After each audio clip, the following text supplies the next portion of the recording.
சேலம் அம்மாப்பேட்டை பலப்பட்டறை அருள்மிகு ஸ்ரீ மாரியம்மன் திருக்கோவிலில் ஆடித் திருவிழாவை முன்னிட்டு கம்பம் நடும் விழா நடைபெற்றது. இதனை முன்னிட்டு ஆலய வளாகம் முழுவதும் வண்ணம் விண் விளக்குகளாலும் வாழை மர தோரணங்கள் கட்டி சிறப்பாக அலங்கரித்திருந்தனர். மூலஸ்தானத்தில் காட்சியளிக்கும் அம்மனுக்கு முகத்திற்கு சந்தனக்காப்பு அலங்காரம் செய்து புதுப்பட்டு சேலை கட்டி மணப்பெண் கோலத்தில் அமர்த்தி ஜடை அலங்காரத்துடன் பலப்பட்டறை மாரியம்மன் அழகாக பக்தர்களுக்கு காட்சி தர அம்மனுக்கு மகா தீபாராதனை காட்டப்பட்டது. ஏராளமான பக்தர்கள் கலந்து கொண்டு தரிசனம் செய்தனர். கலந்து கொண்ட பக்தர்களுக்கு விபூதி குங்கும பிரசாதம் வழங்கப்பட்டது.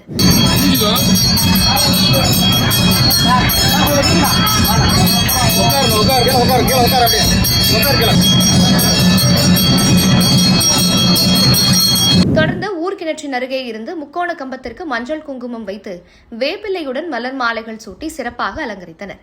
தொடர்ந்து கற்பூர தீபாராதனை காண்பிக்கப்பட்டு கம்பத்தினை நாதஸ்வரம் மேளதாளங்கள் தாரத்தப்பட்டை பம்பை முழங்க ஆலயத்தின் அர்ச்சகர்கள் ஊர்வலமாக எடுத்து வந்தனர். வழிநெடுகிலும் பக்தர்கள் கம்பத்திற்கு பட்டு வஸ்திரங்கள் சமர்ப்பித்து தேங்காய் பழம் உடைத்து தீபாராதனை காண்பித்து வழிபட்டனர். இறுதியாக மூலஸ்தானத்தில் காட்சியளிக்கும் ஸ்ரீ பலப்பட்டறை மாரியம்மன் எதிரே முக்கோண கம்பம் வைத்து ஆரத்தி காண்பிக்கப்பட்டது.